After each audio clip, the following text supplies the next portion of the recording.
أعوذ بالله من الشيطان الرجيم بسم الحقوق علينا أجمعين ثم إلى أرواح أموات أهل هذه البلدة من المؤمنين والمؤمنات والمسلمين والمسلمات أن الله يغفر لهم ويرحمهم ويؤلي درجاتهم في الجنة وينفعنا بأسرارهم وأنوارهم وعلومهم في الدين والدنيا والآخرة ويجعلنا من حزبهم ويرزقنا محبتهم ويتوفانا على ملتهم ويحشرنا في زمرتهم بسر الفاتحة. أعوذ بالله من الشيطان الرجيم بسم الله الرحمن الرحيم الحمد لله رب العالمين الرحمن الرحيم مالك يوم الدين إياك نعبد وإياك نستعين اهدنا الصراط المستقيم صراط الذين أنعمت عليهم غير المغضوب عليهم ولا الضالين آمين. Bismillahirrahmanirrahim. Alhamdulillahi rabbil alamin, nahmaduhu wa nasta'inuhu wa nastaghfiruhu wa nastahdihi wa na'udzu billahi min shururi anfusina wa min sayyiati a'malina, man yahdihillahu fala mudilla lahu wa man yudlil fala hadiya lahu. Asyhadu an la ilaha illallah wa asyhadu anna sayyidana Muhammadan abduhu wa rasuluh. Allahumma shalli wa sallim ala sayyidina Muhammadin wa ala ali sayyidina Muhammad. Subhanaka la ilma lana illa ma 'allamtana innaka antal alimul hakim. Qala rabbi shrah li sadri wa yassir li amri wahlul 'uqdatam min lisani yafqahu qawli, amma ba'd. Saya muliakan, saya kasihi, saya hormati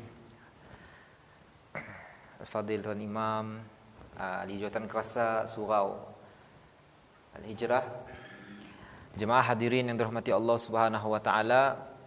Alhamdulillah, kita panjatkan syukur kepada Allah Subhanahu wa taala kerana dengan rahmat, taufik dan inayah daripada Allah Subhanahu wa taala, alhamdulillah Allah Subhanahu wa taala impunkan di surau untuk sama-sama kita beribadah kepada Allah Subhanahu wa taala. Dan apa yang ada di antara maghrib dan isya sebenarnya adalah waktu yang sangat berharga untuk kita. Jadi sebaiknya kita seusaha mungkin apa yang ada di antara maghrib isya, waktunya yang singkat tu tadi, kita sama-sama isi dengan perkara-perkara yang bermanfaat. Jadi berapa ramai dalam kalangan umat Islam yang diberi masa yang sama macam kita, tetapi banyak yang melalaikan sehingga menyebabkan rugi setidaknya, kerana fadilah, keutamaan, kebaikan apa di antara maghrib dan isya disebut bainal isya'in, antara dua isya, maksudnya antara maghrib isya adalah sangat-sangat utama, sangat penting. Si kurang lebih sama penting dengan pentingnya pada waktu-waktu tahajud. Waktu tahajud susah nak bangun. Jadi Allah Ta'ala bagi kita bangun waktu maghrib isya. Jadi kita manfaatkan apa yang ada di antara maghrib isya dengan macam-macam perkara yang bermanfaat. Jadi banyaklah sebenarnya amalan-amalan oleh para ulama, semuanya bersandarkan kepada apa yang dilakukan oleh Nabi SAW. Dilihat oleh para sahabat, ada antara maghrib isya Nabi buat sesuatu ibadah, ada hari Nabi buat ibadah lain pada antara maghrib isya. Jadi antaranya yang disunnahkan adalah namanya solat sunnah. Disebut solat sunnah awwabin. Solat sunnah awwabin, niatnya usolli sunnatal awwabin raka'ataini lillahi ta'ala. Sahaja aku solat sunnat awwabin 2 rakaat kerana Allah Ta'ala. Jadi solat sunat awwabin tu caranya dilakukan selepas daripada maghrib. Ada disebutkan berapa rakaat, 6 rakaat biasanya dibuat. Tetapi hadnya terserah kepada jemaah sekalian nak buat berapa. Di antara maghrib isya kita buat solat sunnah, namanya solat sunnah awwabin. Kemudian macam biasa antara maghrib isya juga terkadang para sahabat melihat Nabi nya berzikir banyak. Antara maghrib isya berzikir dengan banyaknya zikir, macam-macam zikir lah. Seperti yang sampai kepada kita, jangan pernah kita tinggalkan subhanallah, alhamdulillah, Allahu akbar. Jadi kita baca 3 selawat tu, 3 zikir tu, kita lazimkan. Dan kita boleh tambah dengan zikir-zikir yang lain lah. La ilaha illallah, berselawat, istighfar dan sebagainya. Pola setiap 100. Ujungnya dapat kita kalau 10 zikir, satu zikir dah 100, 10 zikir dah 1000. Antara maghrib isyak. 10 zikir kita dah buat 1000 kali lafaz zikir. Lafaz zikir. Dan selain daripada juga apa yang dituntut untuk kita lakukan antara maghrib isyak ialah membaca Al-Quran. Jadi kita baca Al-Quran. Sambil baca Al-Quran, sambil kita tadabbur makna Al-Quran. Dan selain daripada juga, iaitulah apa yang sedang kita buat. Ia juga yang pernah dilakukan oleh Nabi SAW dengan para sahabat. Iaitulah majlis ilmu. Jadi bukan sedikit apa yang telah sampai pada kita dalam hadis. Nabi SAW duduk dengan para sahabat dalam majlis ilmu sehingga menyebabkan solat isyaknya lambat dikit. Kerana apa? Kerana ada pesan, ada ilmu, ada pemahaman yang ingin Nabi SAW sampaikan kepada para sahabat, dilakukan antara maghrib isyak. Jadi oleh kerana ialah kita nak beri faham jemaah lah. Kalau terkadang ada majlis ilmu kita tu terlebih daripada waktu isyak. Bukan kerana sengaja kita nak lambatkan solat isyak. Tetapi kerana kita nanggak konten, kita sampaikan ada lebih dikit, maka kita ambil sedikit waktu isyak, sambil-sambil kita mengikuti sunnahnya Nabi SAW. Malah apa yang dilakukan oleh Nabi SAW lebih lagi daripada apa yang kita buat. Kita kadang lebih 15 minit, lebih 30 minit. Tapi Nabi lebih daripada beberapa minit, lebih lagi.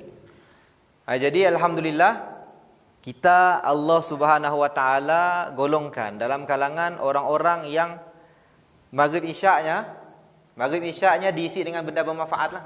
Alhamdulillah. Apatah lagi di surau tu, alhamdulillah banyak majlis ilmu dibuat setiap hari. Kalau ada dalam seminggu ya sudah banyak. Kita yang hadir manfaat terus.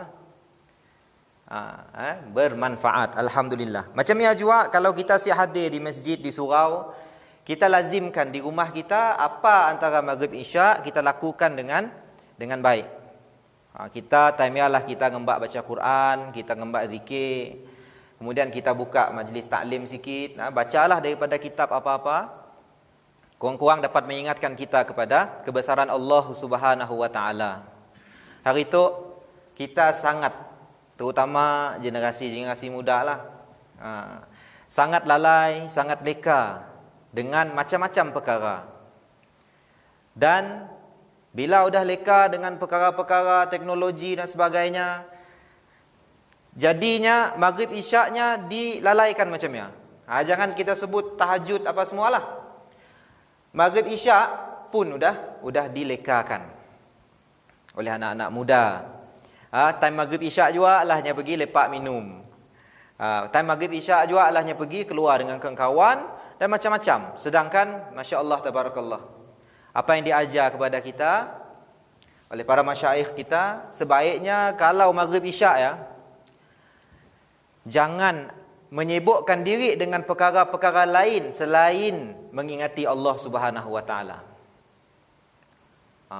Kalau tamiyah maghrib isyak kita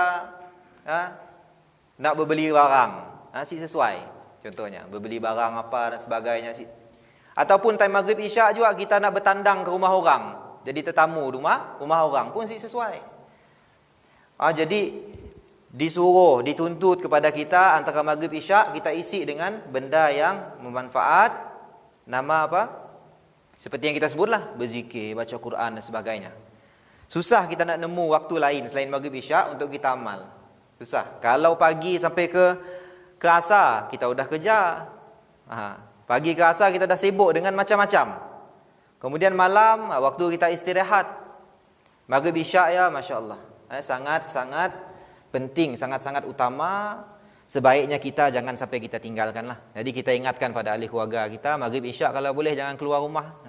Jadi kita sama-sama amal di rumah ataupun di surau, di masjid, dengan amal-amalan yang kita sebutkan tadi, insya-Allah.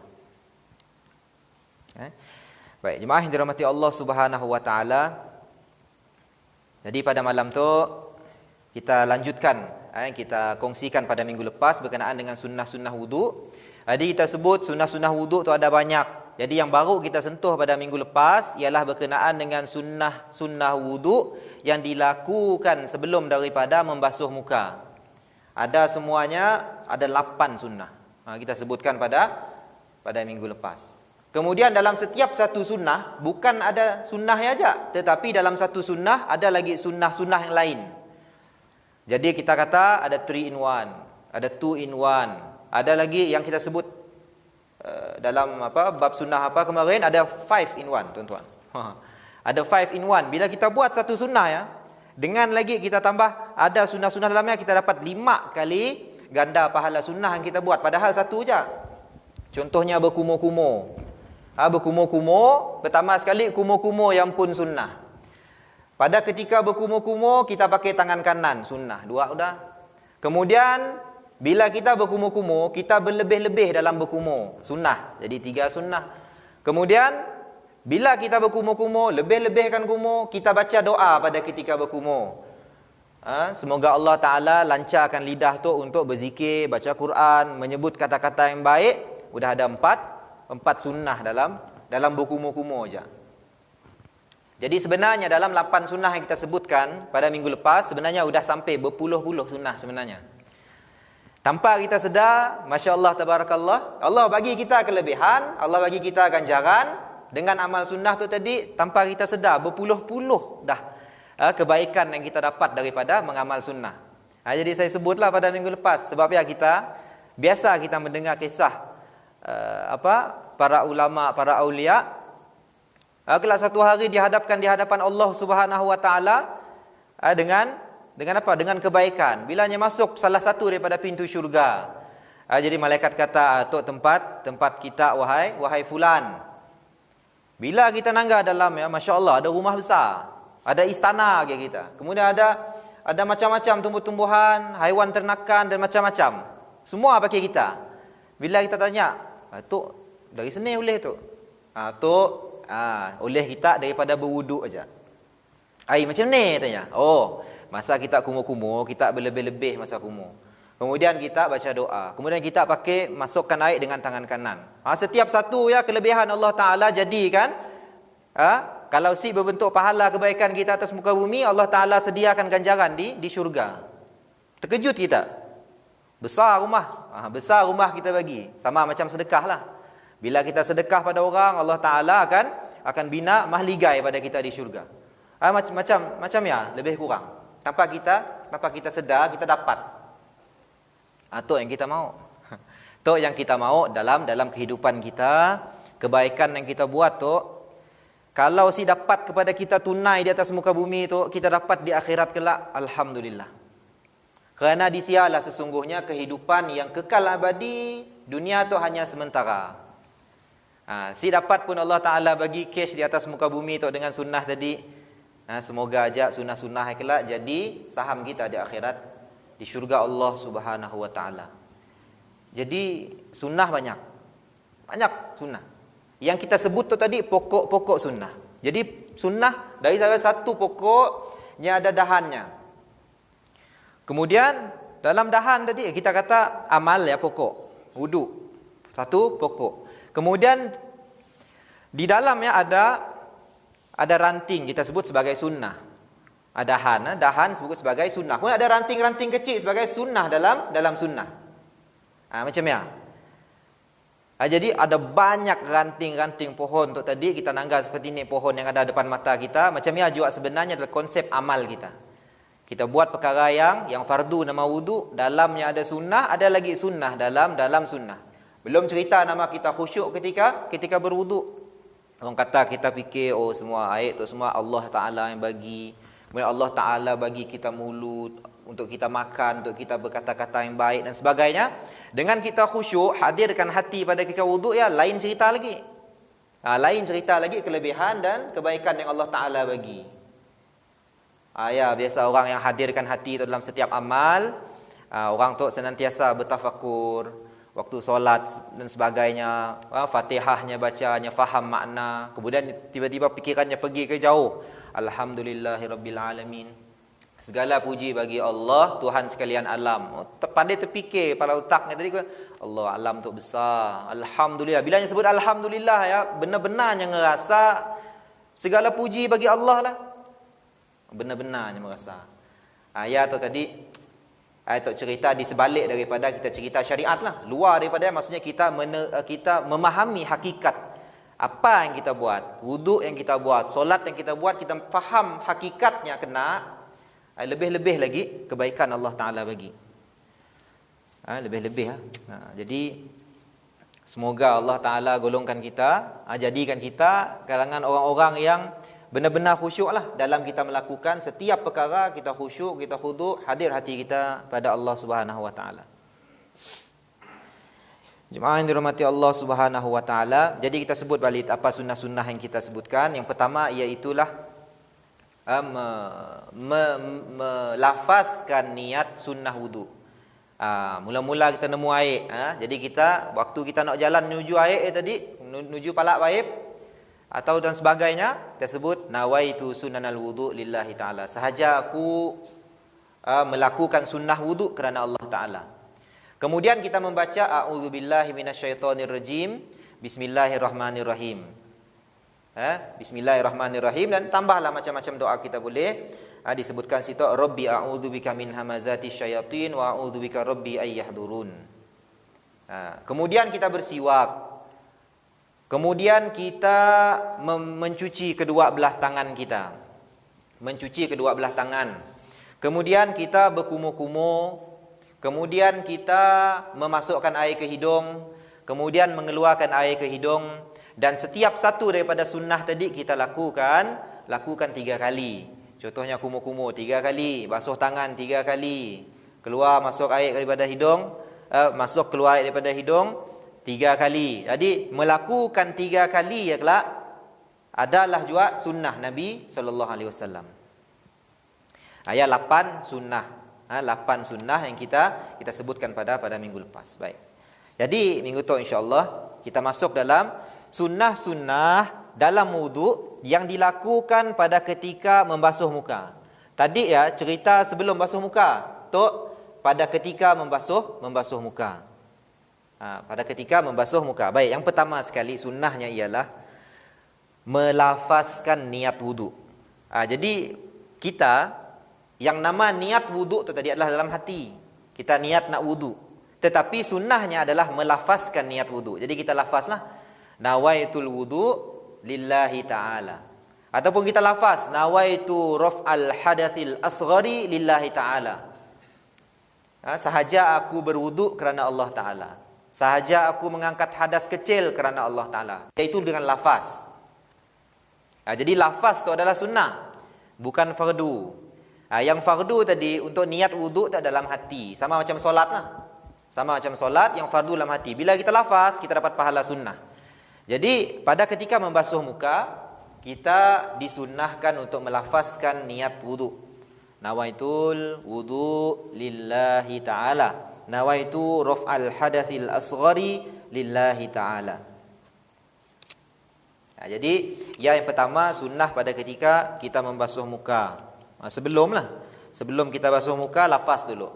Pada ketika kita nak basuh muka ya, baru hadir hati kita. Kerana nama niat apa? Niat itu adalah qasdu syai' muqtarinan bil fi'li. Jadi kita memaksudkan sesuatu kita nak buat bersamaan dengan perilaku kita. Jadi dalam niat tu perilakunya adalah membasuh muka. Ketika kita nak basuh muka ialah niat kita dalam hati. Jadi melafazkan niat tu tadi hanya sebagai orang kata tambahan. Sunnah tu kediri adalah ibadah tambahan. Jadi dengan kita menyebut, hati kita jadi tetap, jadi kuat. Saya ada sangsi, saya ada was-was, saya ada ragu-ragu, saya ada. Jadi kita Bila kita sebut nawaitul wudu lillahi ta'ala, kita pun basuh muka dalam hati tu tengah niat. Aku nak wudu kerana Allah Ta'ala sambil kita basuh muka. Jadi hati jadi tetap dengan sebab lafaz. Sebab ialah lafaz tu jadi perkara sunnah. Sebenarnya tanpa lafaz pun wudu kita sah. Kenapa? Hati kita yang berniat. Hanya saja bila kita si lafaz, boleh jadi hati kita tu si tetap. Boleh lari ke seni-seni. Banyak simpangnya pergi. Jadi sunnah. Kalau kita si baca pun lafaz niat, pun sah juga wuduk kita. Cuma ada ekstra lah bila kita lafaz. Baik.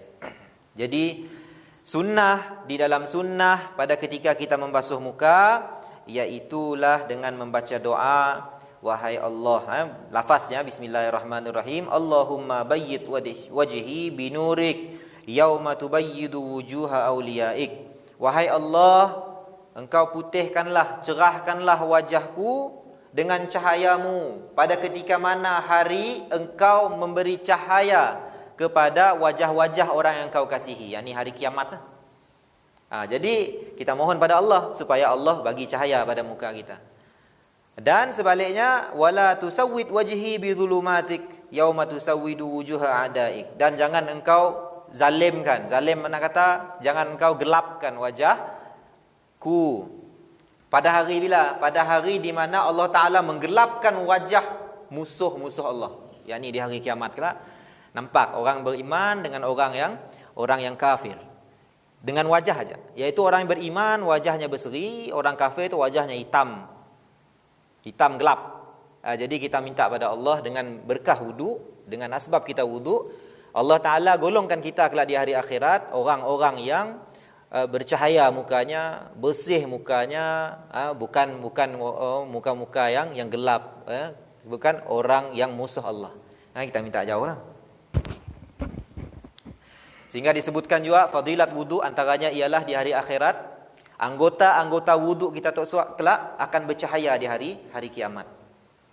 Menampakkan, Allah Ta'ala menampakkan kelebihan bagi orang yang senantiasa berwudu dan memperbaiki wudunya tadi dengan sunnah-sunnah segala macam. Hari kiamat kelak kita nangga.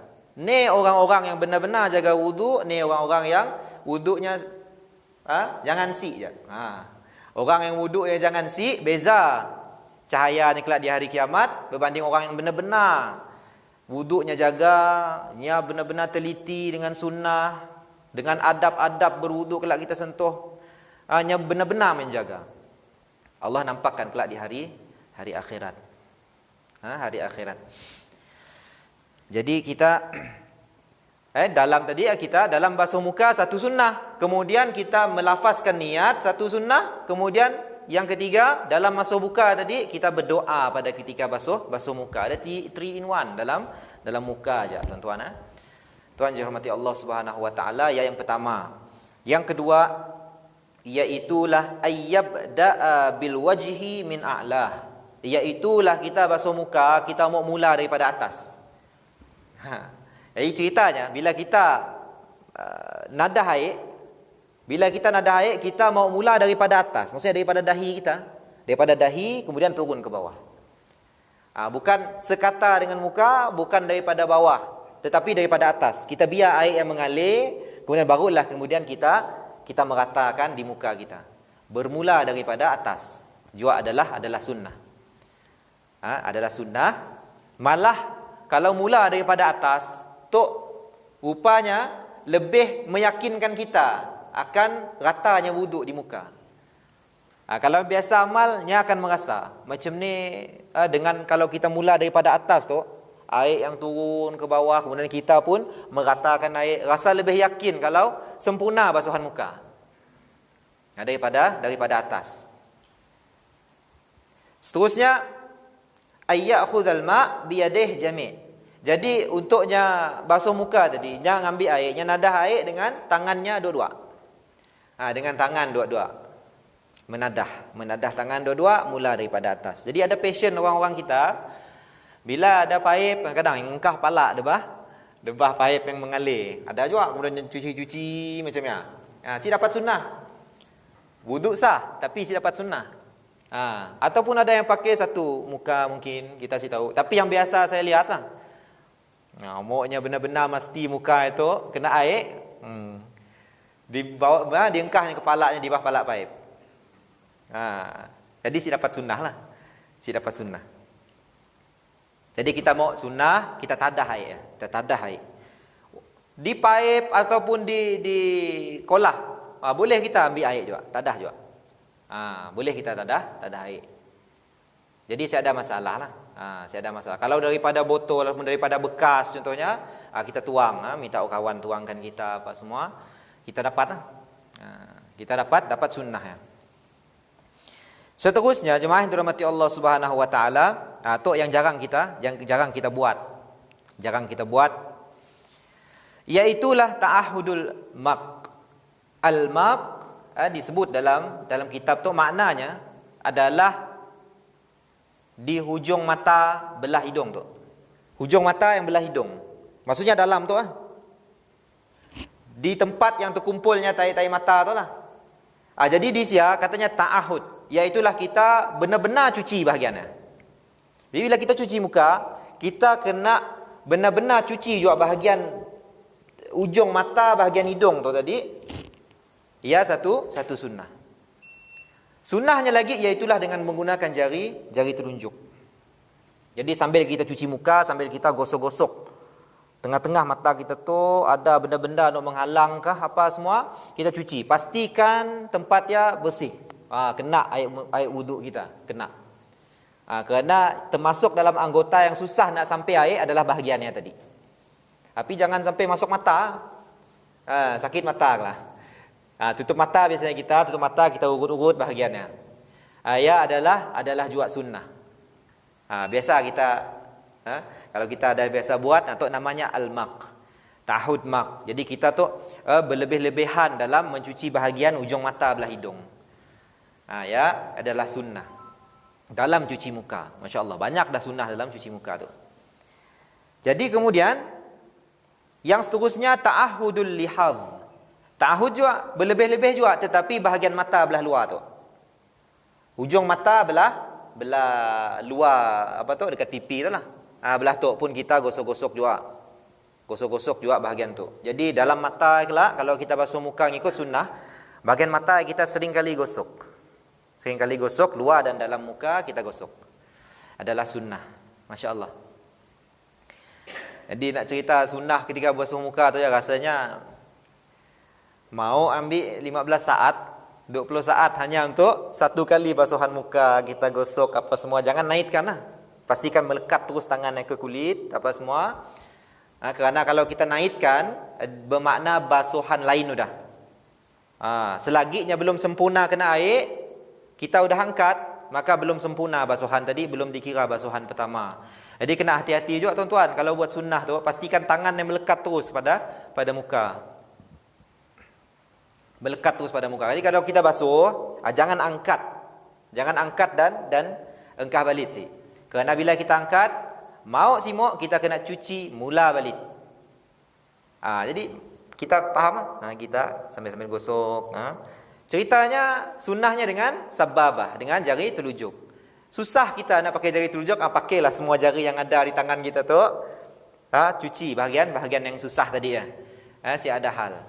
Yang penting kita buat sunnah di al-maq dengan di lihaf di situ. Di hujung mata belah dalam dengan belah luar. Kita basuh sekali. Masya-Allah. Susah juga. Senang insya-Allah kalau kita biasa amal. Senang insya-Allah. Seterusnya tu juga kalau orang saya ada ilmu, hanya melihat seseorang buat yang akan kita kata tu kelak, yang kita sebutkan tu kelak, kata orang tu ni mazhab seni tu katanya kelak. Kenapa? Disunahkan juga ketika kita membasuh muka, terus kita basuh telinga. Basuh telinga. Mazhab Syafi'i. Kita basuh muka, habis semua gosok-gosok segala, kemudian baru kita basuh telinga kita. Tu ada pelik dikit. Tetapi semuanya terjawab jemaah yang dirahmati Allah Subhanahu wa taala. Kenapa? Mazhab Syafi'i menyebutkan termasuk dalam sunnah ketika basuh muka, basuh telinga sekali adalah kerana Ada yang menyebutkan bahawa telinga tu adalah sebahagian daripada muka. Ada mazhab yang menyebutkan telinga tu sebahagian daripada muka. Ada mazhab yang menyebutkan telinga tu bukan sebahagian daripada muka, tetapi bahagian daripada kepala. Sebab ya, kalau kita sebut tentang cuci telinga, sunnah dalam wuduk tu, nya ada 3 tempat. Sebenarnya kita cuci muka tu ada 3 tempat. Kalau benar kita follow sunnah. Pertama, pada cuci muka. Cuci muka, cuci telinga. Sunnah tadi 3 kali. 3 kali cuci telinga. Kemudian ada mazhab mengatakan telinga yang sebahagian daripada kepala. Kelak bila basuh kepala, basuh telinga juga. 3 kali. Jadi sudah 6 kali telinga. Kemudian telinga ke diri pun. Nya bukan kepala, bukan muka. Jadi ada sunnah dalam mazhab Syafi'i basuh telinga. Jadi ada 9 kali basuhan telinga dalam sunnah mazhab Syafi'i. Jadi kalau ada orang kotor telinga lagi, banyak tahi dan sebagainya, tu benar-benar si buat sunnah lah. Dalam sunnah mazhab Syafi'i 9 kali basuh telinga. Caranya kelak ada cara lah. Bahagian lubang tu kita kena sentuh, bahagian dalam tu sentuh, bahagian luar telinga kita sentuh. Banyak benar sunnah telinga tu. Kenapa dalam mazhab Syafi'i menyebutkan cuci muka sekali cuci telinga? Kerana ada mazhab menyebutkan telinga sebahagian daripada muka. Syafi'i juga menyebutkan ketika basuh kepala juga basuh telinga, kerana ada mazhab menyebutkan telinga adalah sebahagian daripada kepala. Jadi mazhab Syafi'i pun sistem antaranya ialah keluar daripada khilaf, mengeluarkan kita tu daripada khilaf. Jadi ulama berbeza. Telinga tu seni, kata ulama A. Di muka, telinga tu muka. Ada ulama B nyebut telinga tu kepala. Jadi mazhab Syafi'i keluar daripada khilaf. Okey, kami orang keluar daripada khilaf, telinga lah. Bukan muka, bukan kepala. Ya mazhab Syafi'i. Tetapi bilanya keluar daripada khilaf, nya juga meraihkan khilaf. Jadi nya terima juga pendapat kata muka tu ada telinga tu sebahagian daripada muka, telinga tu juga sebahagian daripada kepala. Oleh kerana ada 9 kali cuci telinga dalam mazhab Syafi'i. Seronok belajar sunnah tu. 9 kali cuci telinga, tuan-tuan. Baik. Wallahu alam, kita sambung sikit lagi insya-Allah. Selepas azan.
Muhammad Rasulullah sallallahu alaihi wasallam rabbah hadhihi al-kalimah salatin wa tis'ina alaihi wasallam syarafa wa darajatil aliyatul anaka la tukhil rahmatullah bismillahir fatin abada ada khalqihi ridha nafsihi wa zata arshihi wa fil hidayah fil walidayya fil walidayya hamaka rabbayana saghira wa muslimina ya mutin fi kulli latin abada ada khalqihi ridha nafsihi wa zata arshihi.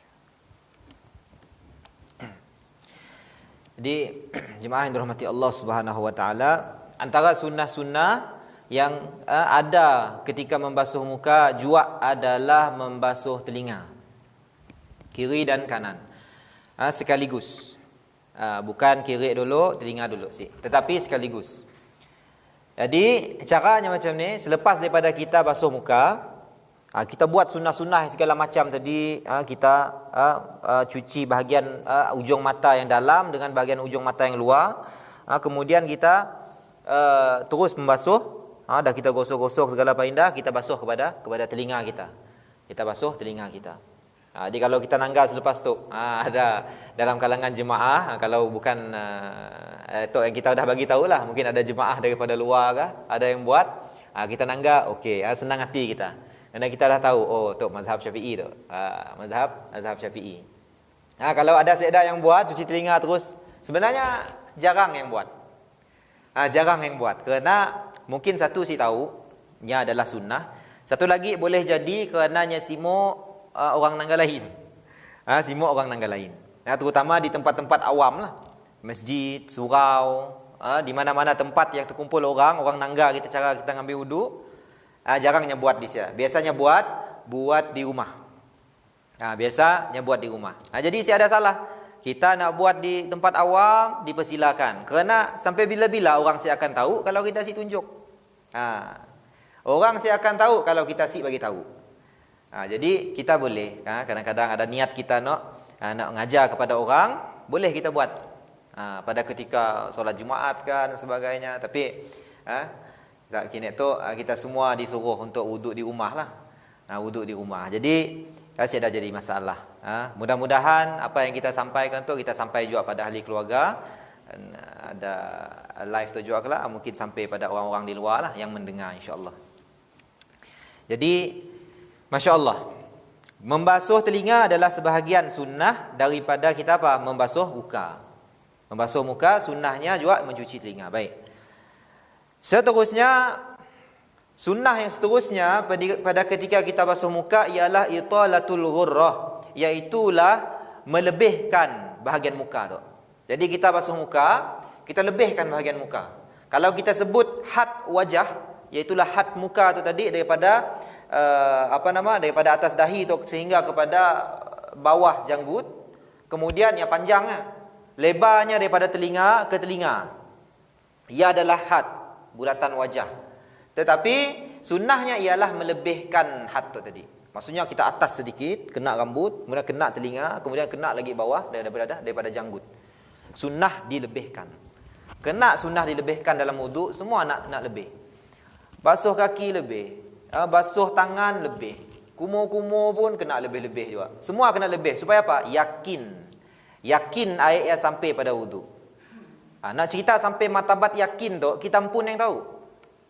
Benar-benarlah air tu telah sampai semua bahagian muka. Kita pun yang tahu. Jadi kalau kita rasa nak benar-benar yakin kalau air tu sampai bahagian muka, lebihkan sedikit dan gosok pun biar benar-benar kita gosok, yakin kalau dah sampai hadnya. Semua dah kena. Kena sampai tahap yakin. Kalau kita yakin kita pun belum, apa orang kata, yakin kita pun masih gia-gia, yang penting rasa-rasa udah simuk. Kena wuduk tu adalah perkara yang menyebabkan solat kita jadi sah. Jadi kalau wuduk kita sah, maka solat kita jadi sah. Sebab ialah jangan kita ambil wuduk tu asal ambil. Jangan. Bukan madah dah sampai yakin, tetapi nya pun si tahu. Nyam pun si tahu soal yakin dah kena air ke belum. Saya dah terfikirnya. Kenapa asal ambil? Jadi kalau kita benar-benar bukan jenis orang asal ambil wuduk, kita akan fikir hal yakin. Kita akan cek benar-benar. Yakin si air dah sampai ke bahagian siku. Yakin si yakin. Jadi kalau kita si yakin, maka kita lebihkan. Kalau dah yakin, singan-singan tok, maka udahlah ya. Yakinlah kita. Tapi ada orang yang ambil wudu, sekadar ambilnya si fikir soal yakin. Tok jadi masalah, wudunya dipersoalkan sah si sah. Jadi kita mesti ada fikir soal yakin. Air sampai si sampai. Biar ada yakinnya. Jarang biasanya kalau dalam wuduk tu ada ada macam setengah-setengah yakin. Jarang. Nya sama ada yakin ataupun si aja. Ada juga penyakit was-was ada. Tapi biasanya penyakit was-was tu nya timbul jadi bila macam rasa belum kena semualah. Anggota kulitnya apa semua rasa belum kena air, maka timbul was-was, nya pun basuh lagi kali ketiga, basuh lagi kali keempat, basuh lagi kali kelima, keenam, jadi membazir kawan. Mau yakin tapi jadi membazir, jua masalah. Saya belum yakin Ustaz. Saya belum yakin. Maka saya ambil kali kelima, ambil kali keenam, ambil kali ketujuh. Menang benar-benar basah benarlah mukanya. Jadi itu bukan permasalahan yakin, tapi was-was. Ada penyakit kawan tu. Kawan ada penyakit. Jadi kita kena pastikan ada yakin kita. Yakin kalau kita dah sampai semua muka kita dah basuh. Jadi sunnahnya italatul ghurrah. Lebihkanlah basuh muka tu daripada hadnya, lebihkan. Jadi selepas daripada namanya sunnah tu ad-dalku, menggosok-gosok. Jadi muka sunnahnya ialah menggosok-gosok bahagian muka tu.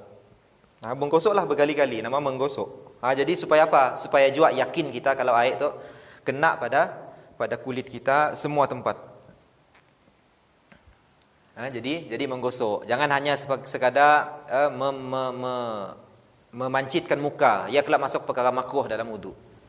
Mancitkan muka air ke muka, masuk perkara makruh. Jadi sunnahnya dengan pelan-pelan kita daripada atas, kemudian kita gosok-gosok semua tempat-tempat yang kita sebutkan tadi, kemudian telinga, lebihkan lagi, maka ia adalah sunnahnya. Mun kita buat semua insya-Allah yakin benar. Saya ada timbul was-was lagi saya ada. Rasanya kalau benar-benar kita buat yang kita sebutkan sunnah-sunnah segala macam, kita perlu basuhan kedua. Sebenarnya perlu basuhan kedua dan ketiga. Basuhan pertama sudah cukup untuk sah wuduk kita. Kenapa? Basuhan kedua dan tiga sunnah saja. Maksud kata apa? Tambahan. Tambahan kepada amal yang wajib tadi, itulah basuhan pertama. Jadi masya-Allah lah. Ialah kelebihan kepada sunnah. Yang rasa yakin, Yakin tu mana kata 100% lah. 100% kita yakin. Kalau lagi ada 90%, 10% si yakin, belum yakin Jadi yakin tu nama 100% yakin. Hati kita tetap 100% udah kena air semua muka kita. Kita mau yakin lah. Jadi gosok-gosok. Seterusnya iaitulah takhlil. Takhlil maksud kata bila kita ada janggut, bila kita ada jambang, kita ada bulu-bulu di muka, maka kita kita menyela-nyela tadi. Janggut dengan jambang dan bulu-bulu ada di atas muka kita tu, kita urut juga lah. Yang penting kita mau masuk juga air kena pada kulit bahagiannya. Kalau sekiranya nipis. Tapi sekiranya tebal, maka cukuplah janggut yang di luar tu tadi sampai kepada martabat kulit. Sama.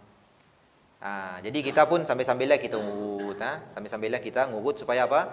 Supaya yakin kita masuk kena kulit kita. Jadi macam janggut saya tu masih dikira nipis.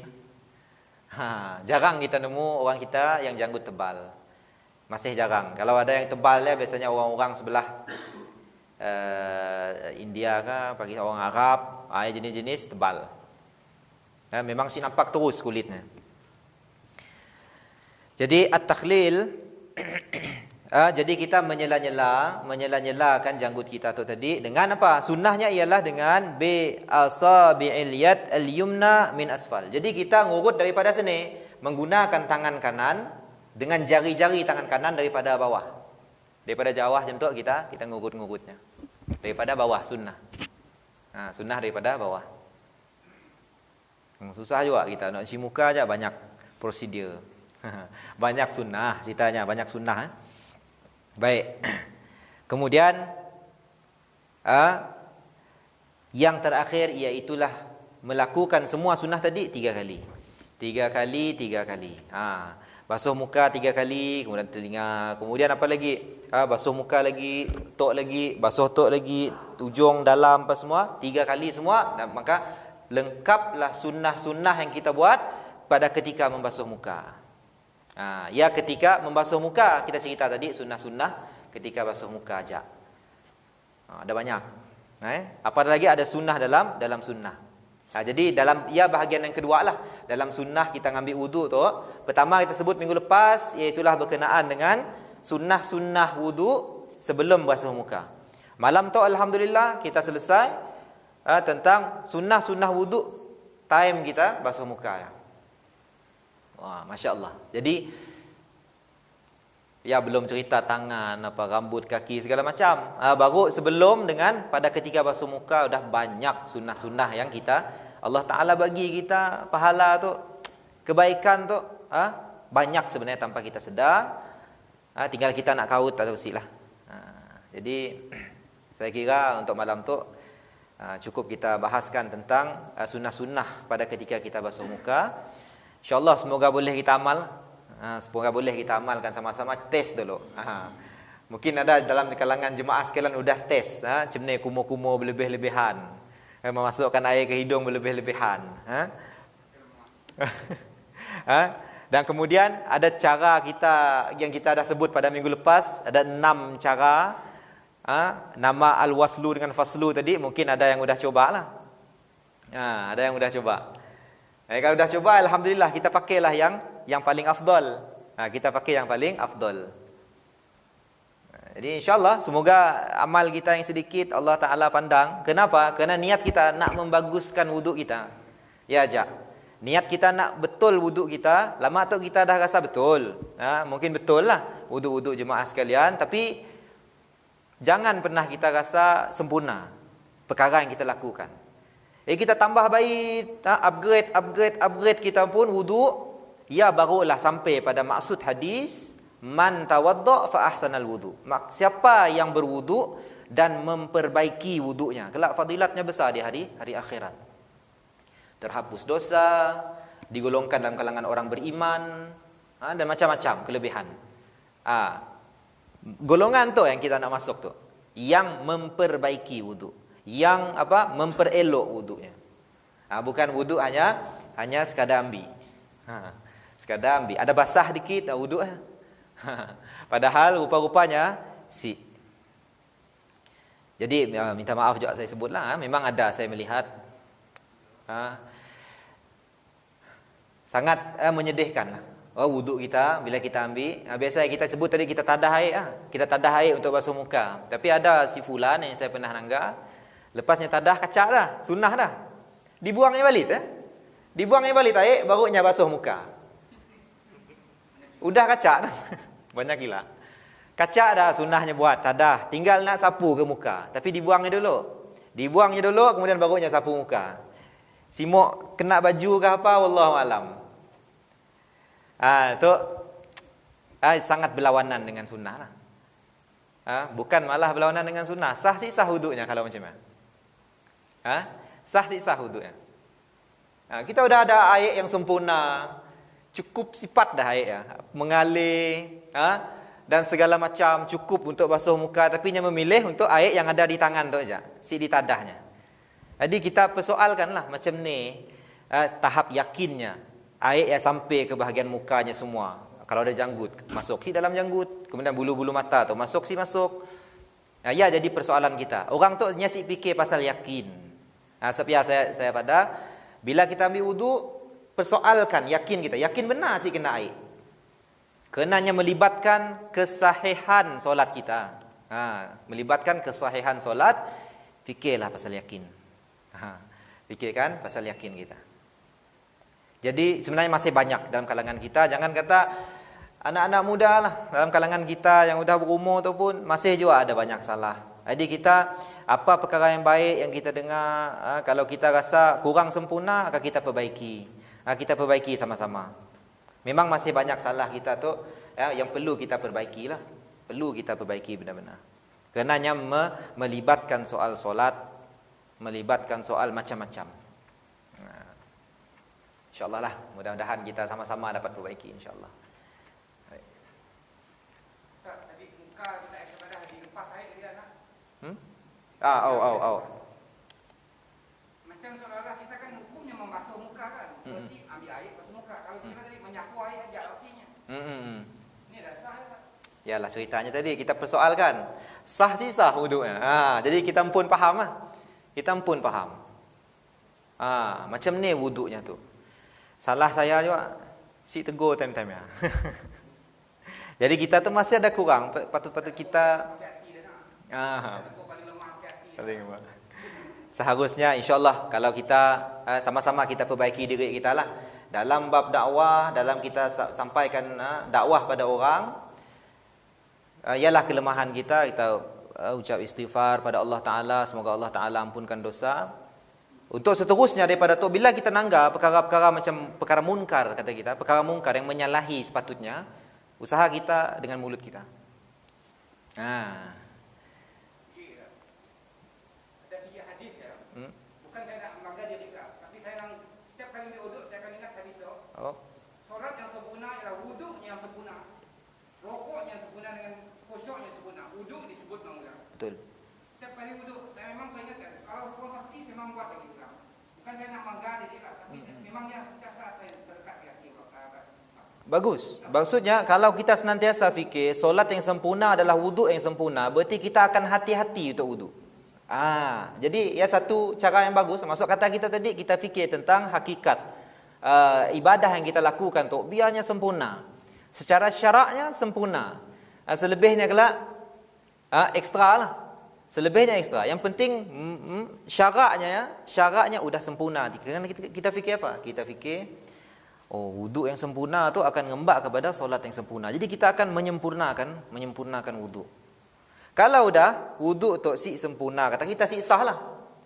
Jangan ceritalah solat yang sah dan sempurna. Solat yang sah dan sempurna. Allahu Akbar. Jadi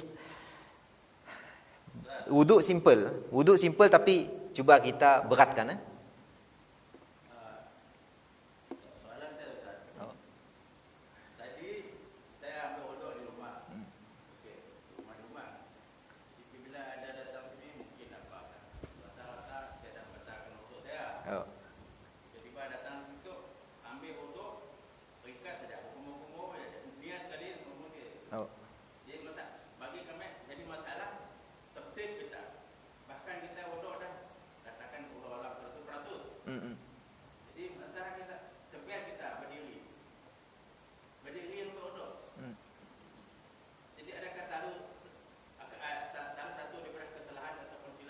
Berdiri.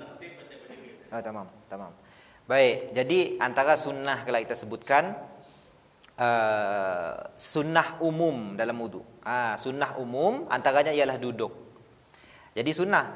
Jadi kalau makna kata kita berdiri, kalau selagi rukun kita jaga, wudu sah. Cuma nyasi mengikut sunnah. Namanya menyalahi sunnah. Nama menyalahi sunnah ajalah, labelnya menyalahi sunnah, sampai membatalkan. Ada kelak kita sentuh di hujung sekali nya cerita tentang sunnah umum dalam wuduk seperti menghadap kiblat. Macam wuduk kita di situ nak. Ada susah dikitlah ceritanya. Tetapi ada caralah. Wuduk kita di situ dengan sebelah tu semuanya menghadap ke sinun. Sedangkan kiblat ke situ.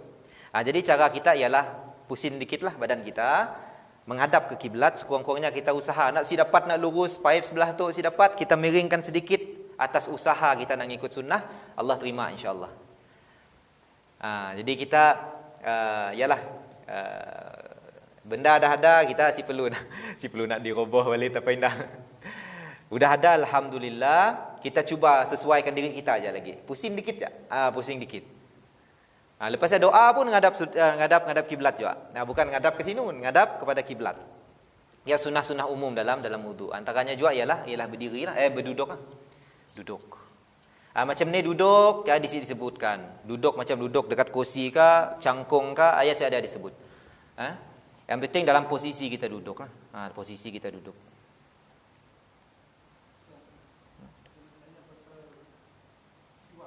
Baik.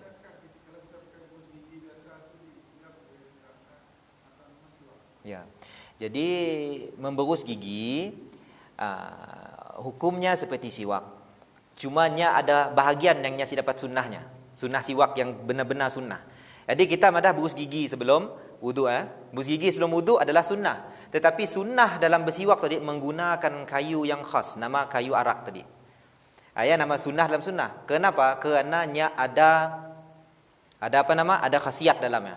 Kemudian dalam bab siwak, kalau kita cerita bab siwak kediri pun ada sunnah cara memegang siwak. Sama macam kita pegang berus gigi. Berus gigi lurus saja.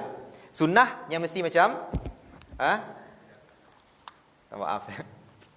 Tok siwak lah, misal kata siwak. Jadi cara pegangnya adalah 3 jari berada di atas siwak, 2 jari di bawah. Kita asyik berus gigi macam tu. Kita asyik berus gigi. Tapi siwak macam tu. Kemudian kita daripada kanan ke kiri, pusing atas bawah, kemudian tengah-tengah, kemudian kita jilat. Kita gosok di lidah. Jadi sebenarnya dikira siwak. Cuma si dapat sunnah-sunnah selebihnya dalam siwak yang sebenar-benarnya lah.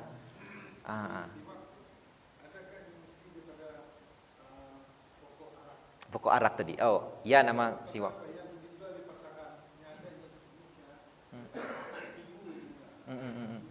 Baik. Jadi ada level. Kalau kita cerita dalam bab siwak khusus, ada kayu-kayu ikut urutan.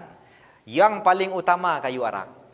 Kemudian jangan ke kayu belian bang. Jadi kita kelak ada di bawahnya ada kayu lain lagi.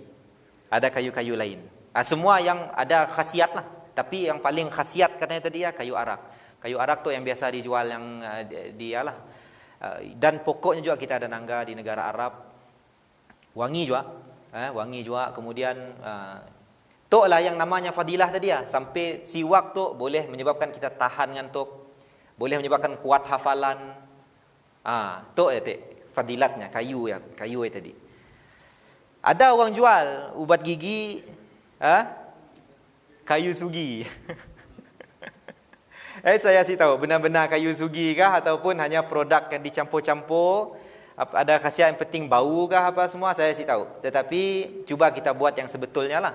Kayu Saya tahu gila pasal jenis-jenis kayu, tapi kayu arak saya tahu Selebihnya saya apa tahu. Betul.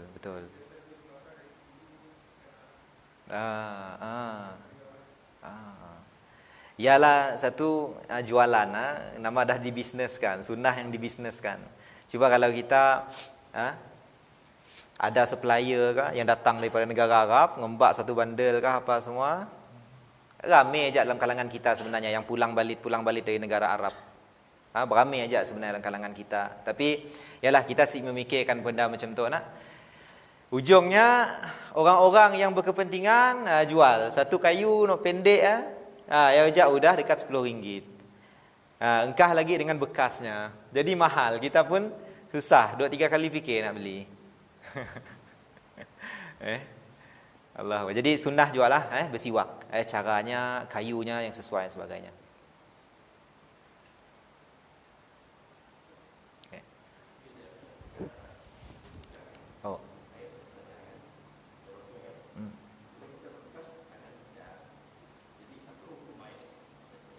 Tamam. Baik, jemaah yang dirahmati Allah Subhanahu wa taala. Jadi kita berwudu, tadi untuk basuhan pertama kita cerita tadi kita tadah. Kita membasuh muka kita, jangan kita angkat tangannya daripada muka. Bila kita angkat, kita angkat, kena kita sebut bila kita angkah baliknya jadi sisah wudu. Kenapa? Kerana airnya jadi air mustakmal. Jadi kita cerita wudu tu dengan air mutlak. Mungkin kita belum sentuh bab air kita belum, tapi insyaallah sambil-sambil kita akan sentuh bab air kelak insyaallah. Air yang sah untuk kita ambil wudu saya kira ada 2 aja. Satu, air mutlak. Satu, air mutlak. Tu memang betul-betul sah lah. Yang kedua, air musyammas tapi nya dah sejuk. Air musyammas nama air yang dipanaskan oleh matahari, dibekas yang besi dan sebagainya. Air tu boleh juga ambil wudu, cumanya makruh. Boleh juga. Jadi sejukkan dulu air musyammas tu. Jadi senang dapat kita hari tu air mutlak. Baik, air mutlak jemaah dirahmati Allah Taala adalah pada ketika basuhan pertama kita cuci ya, selagi ni kita siangkat masih dikira air mutlak. Boleh sah wudu kita. Bila kita angkat, nya sudah jadi air bekas. Air bekas. Apa yang turun, apa yang ada di tangan pada ketika ya jadi air bekas. Contohnya saya sebut, kita ambil wudu daripada bekas besen. Besen itu air mutlak. Air mutlak ya besen. Jadi kita pun pakai tadah, kemudian kita cuci muka. Kemudian apa? Kemudian kita bekas-bekas daripada muka tadi jatuh ke besen. Jatuh ke besen, jadilah air besen ni tadi air mutlak, air mustakmal. Kita dah si boleh pakai air ya untuk berwudu. Si boleh. Kena si sah berwudu dengan air mustakmal. Nampak bersih. Walaupun yang menitis tadi kita nanggap pup satu titik saja. Kita nampak dengan yakin satu titik. Jadi si sah berwudu dengan air mustakmal. Si sah. Sebab ya kita kalau wudu jangan angkat tangan kita. Biar gosok habis, dah rasa sempurna baru angkat, kemudian baru basuhan yang kedua yang nama sunnah. Jadi kadang-kadang contoh ceritanya. Kita ambil wudu. Kita basuh, kemudian kita dah angkat. Padahal belum sempurna.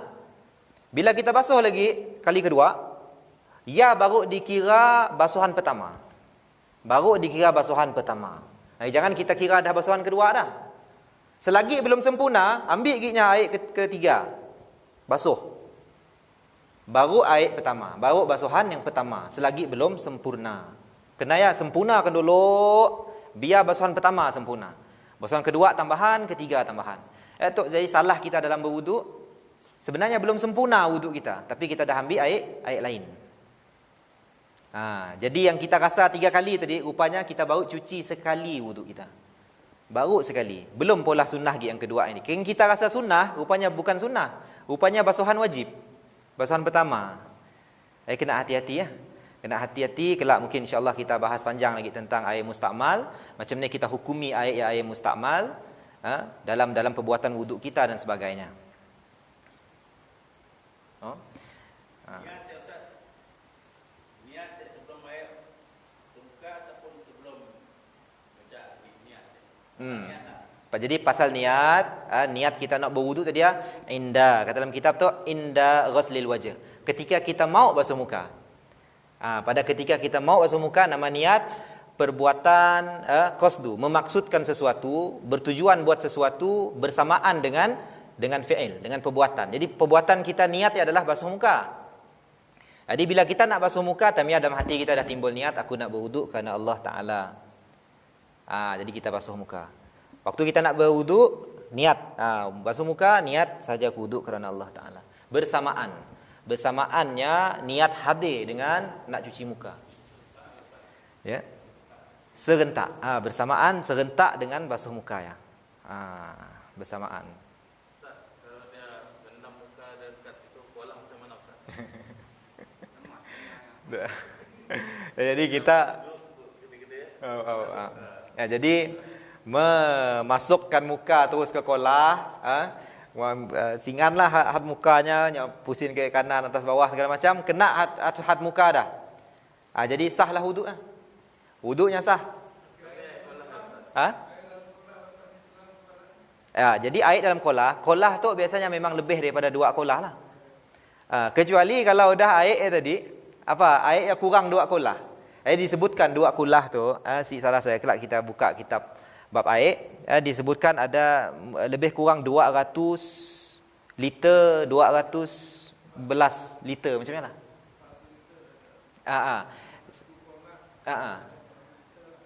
Satu kolah 200 liter Satu kolah 200 liter. Jadi kalau 2 kolah 400 liter. Kurang lebih saya berapa ingat, kerana ia ada kiraan moden. Jadi kalau kiraan orang dulu maritnya kira 2 kulah aja. Macam ni banyak 2 kulah, ada kiraan moden oleh ulama zaman tu. Kalau si cukup, maksud kata air lepas muka tadi jadi mustakmal. Jadi mustakmal. sah wudu dengan air mustakmal. Jadi ceritanya ada cara untuk kita berwuduk dengan air yang apa tadi? Air yang sedikit kurang daripada 2 kulah, tetapi dengan meniatkan tangan tu jadi gayung. Jadi kalau kita ada gayung, bagus pakai gayung lah. Cuci muka apa semua. Tetapi kalau saya ada gayung, kita niat tangan kita jadi gayung. Bila kita niat, berarti air yang turun dari tangan tu tadi jadi bukan mustakmal. Tetapi mutlak. Faham tuan-tuan? Niatkan jadi gayung. Ya, cara selamat kita, mun kita ada besen kecil kurang 2 kulah. Kita kumpul air, kemudian pakai air wuduk ya, niat pakai gayung. Niat pakai gayung. Yang tangan aja. Tapi air daripada muka tetap mustakmal. Daripada tangan tu, yang turun menitit kena air ya, kena beldi, kena besen, atau yang mutlak. Jadi kita jauhkan sikitlah muka daripada beldi tadi. Basuh. Tok tadi masuk dalam jadi mutlak. Caranya. Niatkan jadi gayung. Macam ni niat, dalam hatilah. Okay, aku niat tangan tu jadi gayung. Saya ada lafaz khusus dalam bahasa Arab, saya ada lah. Mudah. Mudah. Ataupun kita terfikir, niat tangan tu jadi gayung. Sudah dikira niat lah. Mudah sebenarnya, mudah. Jadi Tok mengajar kita kalau dalam bab air supaya si membazir. Supaya si membazir. Kita lama Tok pakai paip. Nampak senang wuduk tu. Tapi cuba kalau air saya ada, enggak ada satu bekas air, baldi contohnya. Kita udah bingung, macam ni nak berwuduk tu. Kita nak basuh apa lagi? Kita nak istinja lagi, macam ni tu. Jadi kita kena ada pengetahuan lah tentang wuduk. Apa basuhan yang wajib, apa yang sunnah.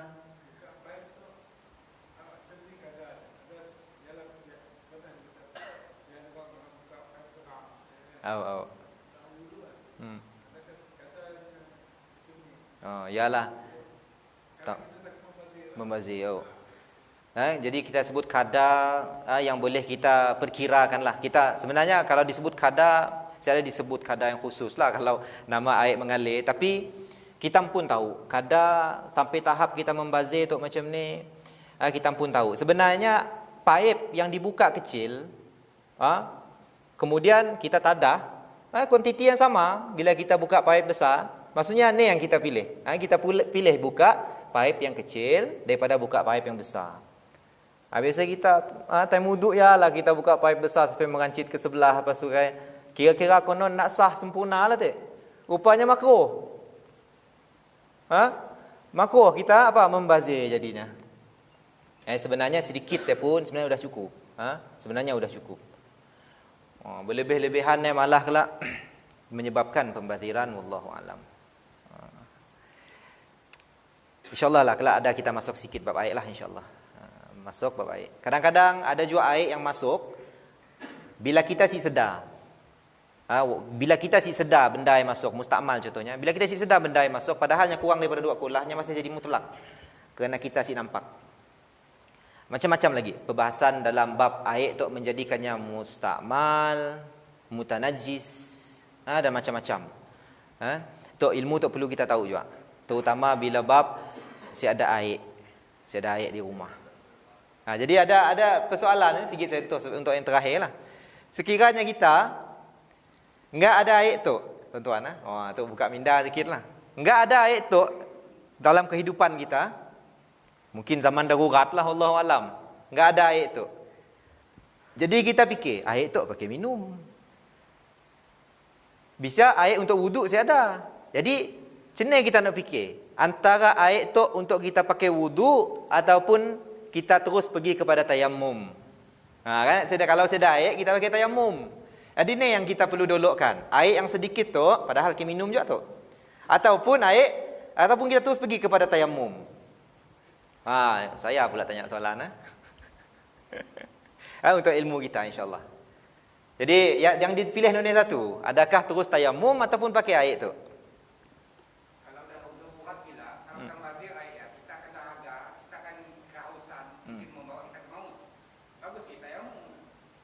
Bagus lagi tayamum. Maksudnya masih boleh hidup lah. InsyaAllah masih boleh hidup, kita pun pakai air tu untuk wudu. Okey.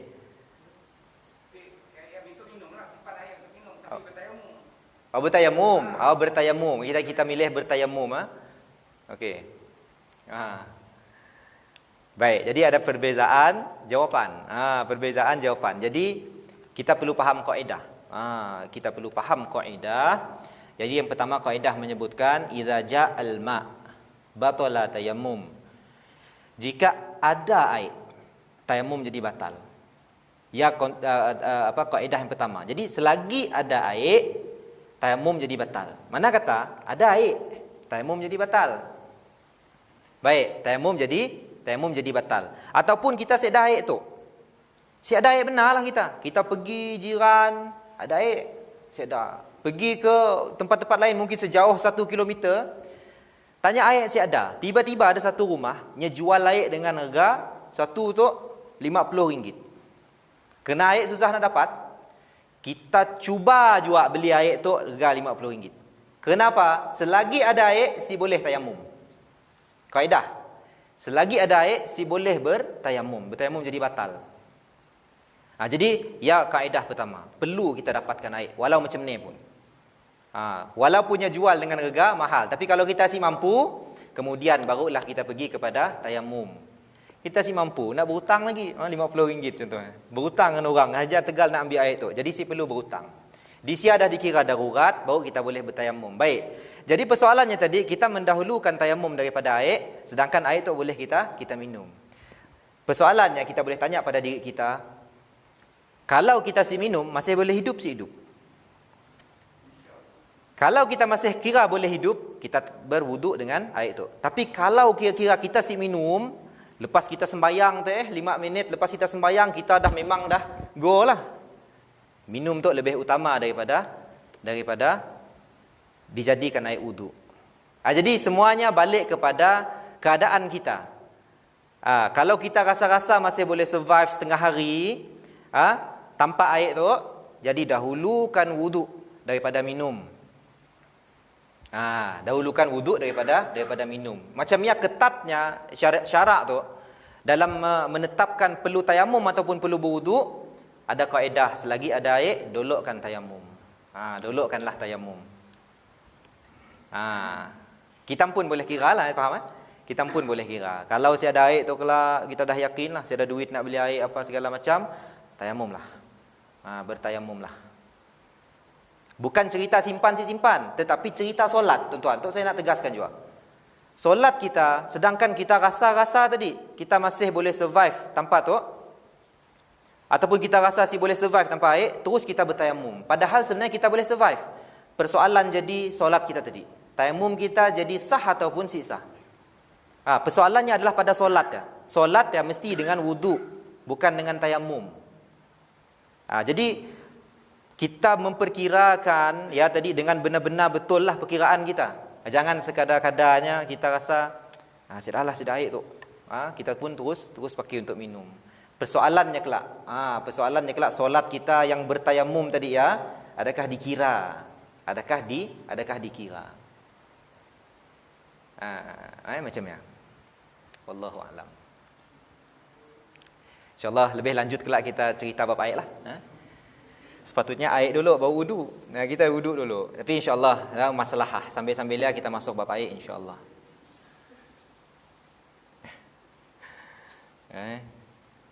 Baik jemaah yang dirahmati Allah Subhanahu wa taala. Insya-Allah setakat aja untuk kuliah kita pada malam tu, iaitulah sunnah pada ketika kita basuh muka. Jadi sekali lagi kita ingatkan, sama-sama kita perbaharui wuduk kita, perbaiki wuduk kita, perelokkan wuduk kita. Kita bukanlah kita tu nak jadi hamba Allah yang mengejar kepada pahala sunnah sih, tetapi kerana ialah tuntutan sunnah Nabi sallallahu alaihi wasallam yang kita tinggalkan. Jadi kita mau menghidupkan kembali sunnah, jadi kita amalkan. Amal kita sunnah tu semampu kita.